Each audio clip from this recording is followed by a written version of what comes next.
sesidir o, suskun dünyanın gür sesidir o. Göründüğü gibi olan gücünü milletten alan Recep Tayyip Erdoğan.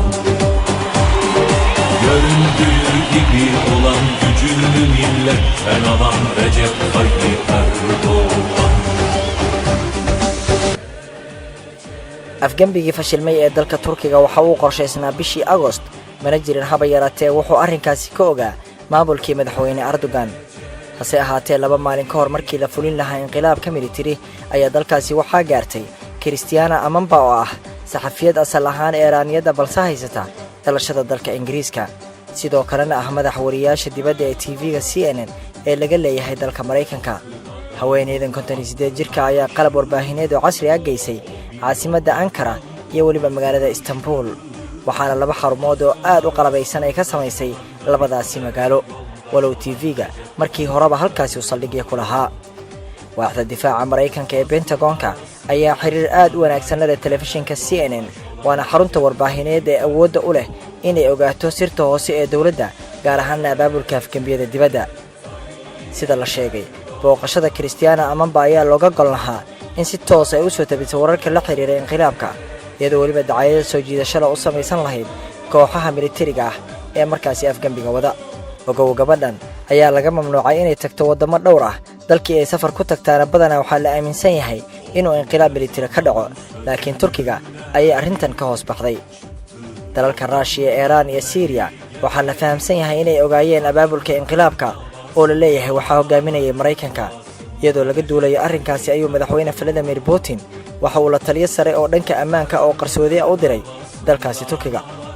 ninka uu soo diray hogaamiyaha Putin waxaa lagu magacaabay Alexander Dagen waxaana loo soo dhiibay xog loogaga digay Erdogan in maalmo gudahood xoog talada dalka looga wareegi doono sidoo kale waxaa dawladda Turkiga loo dhiibay liis dheer oo ay ku qoran yihiin magacyada dadka abaabulaya inqilaabka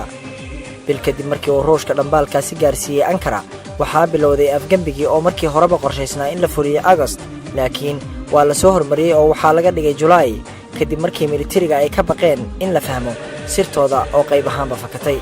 dawladda Turkiga oo daba joogta mukhaabaraadka ee ka heshay Ruushka oo ku dhawaad sanad ay cadow ahaayeen ayaa bilowday inay maxkamadda sare weydiisato dalabyo lagu soo xirayo qiyaastii 2,000 oo ka tirsan ciidamada cirka badda iyo xaakino lagu tuhunsan yahay inay hogaaminayeen afgambiga iyadoo waliba dawladda Turkiga tuhunkaasi qabtay haddana aad uma aysan rumaysan sirtii ay ka heshay Ruushka waayo aad uguma aysan kalsoonayn maadaama xiriir xun uu kala dhaxeeyay xasuuso oo bilo ka hor dawladda Turkish ayaa diyaarad dagaal oo laga leeyahay Ruushka ku soo riday xadka dalkaasi uu la wadaaga Syria markaasi oo dawliyaha uu ku andacoonayay in diyaaradan ay ku soo xadgudubtay soodinta dalkooda sidaasina uu dhulka u soo dhigay xiriirka Turkiga iyo Ruushka ayaa dhacdadaasi kadib aad u xumaaday warar kulkulul ayaana labada madaxweyne hawada isu mariyeen Ruushka oo sirdoon ahaan aad u horumarsan ayaa durbadiiba sawirtay in fikirkan lagu soo riday diyaaradooda dagaal laga soo abaabulay Mareykanka balse uusan waxba ka ogeyn madaxweyne Erdogan sida uu gadaalba ka ogaaday isaga nafsad ahaantiisa sida la sheegay dawliyaha soo riday diyaaradda Ruushka ma ahayn mid u damqanaya dalkiisa balse waxa uu ahaa mid ku shaqeynaya fikrada dibadda looga soo dhiibay oo lagu doonayay in mushkilada loogu furo Erdogan kadibna xilka looga tooro awood militari oo naxariis lahayn Ruushka ayaa kadib burburkii diyaaradiisa dagaal bilaabay inuu ururiyo codadka isdhaafsadeen ciidamada cirka Turkiga iyo waliba dadka xulafada la'a sida uu ogaaday Ruushka dawliyihii soo riday diyaaradiisa waxa uu ku shaqeynayay amar uu ka helay Mareykanka waxa uu hadafka u ahaa in la xumeeyo xiriirka sii horumaray ee ka dhaxeeyay Ankara iyo Moscow warbixintan waxa ay leedahay Mareykanku wuxuu isticmaalayay farsamo uu ka dhaxlay Britishka oo ah kala qaybi kadib ka guuleyso tobanaan saraakiil sarsare ah oo ka howlgalaya saldhigga ciidamada cirka ee Incirlik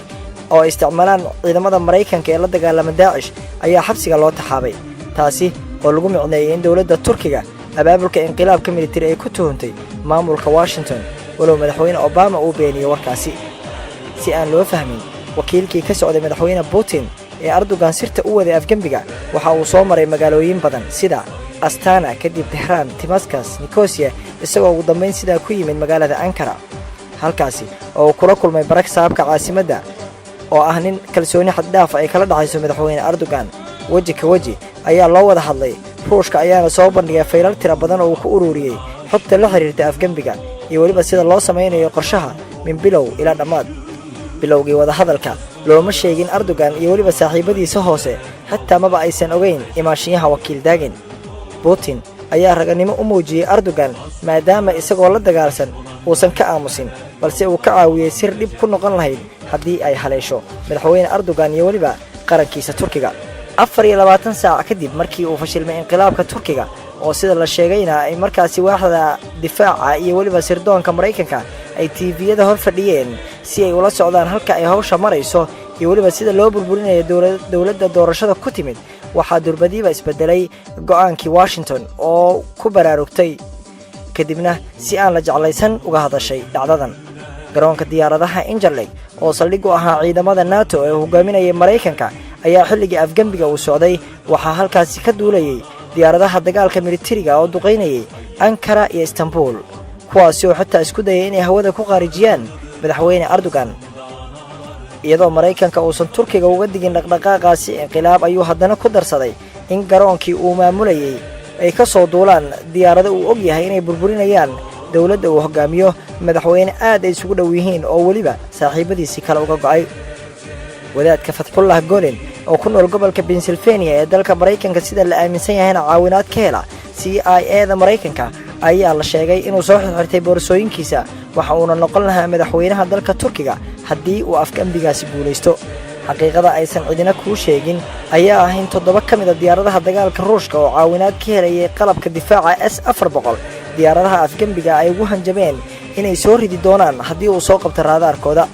taasi oo caawisay dawladda Erdogan maadaama aysan militariga awoodin inay sameeyaan dhaqdhaqaaq xor ah. taliye, xaakinno, jaamiciyiin iyo shaqaale kale oo rayid ayaa loo taxaabay xabsiga iyadoo Erdogan uu ku hanjabay inuu baalsiibi doono kooxaha uu ku tuhmayo inqilaabka. inkastoo dawladda Turkiga ay gashay halgan aad u adag, haddana xogtii ay Ruushka ka heshay ayaa si weyn u caawisay. safiirka Mareykanka u jooga Ankara ayaa la dareemayaa inuu aad uga niyad jabsan yahay sida uu xumaaday xiriirka dalkiisa kala dhaxeeya Turkiga. ihaanada ilaa hadda uu Mareykanku ilmaami la yahay ayaa ah in xilligii afgembigaasi uu socday ciidamada daacadda u ahaa Erdogan korontada ay ka jareen garoonka diyaaradaha Incirlik, welibana tiro ka mid ah ciidamadaasi la duldhigay garoonka, iyadoo weliba la soo xirxiray saraakiishii la shaqaynaysay NATO saaxiibadana la ahaa Mareykanka. Erdogan ayaan qarinin sida ugu toonsan yahay Mareykanka iyo weliba reer galbeedka guud ahaan, waxa uu marar badan ku codceliyay wadamo aan saaxiibo dhow moodayay ayaana qiyaamay waase la kala baxayaa. shacabka Turkiga ayaa taariikh lama ilaawaana ka dhigay dunida, waxaana lagu xasuusan doonaa inay isu dhigeen taangiyada,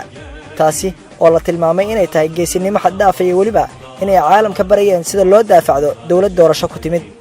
haddaba haddii aad qiimaysay yaa dhanka sirdoonka ku horeeya Mareykanka iyo weliba Ruushka, diyaarinta iyo soo jeedintaba waxaa iska leh saaxiibkiin Guuleed. Sözü dost doğru yoktur riyası, zalimlerin korkulu rüyası. İnandığı yolda gider yıllardır beklenen lider Recep Tayyip Erdoğan. İnandığı yolda gider yıllardır beklenen lider Recep Tayyip Erdoğan.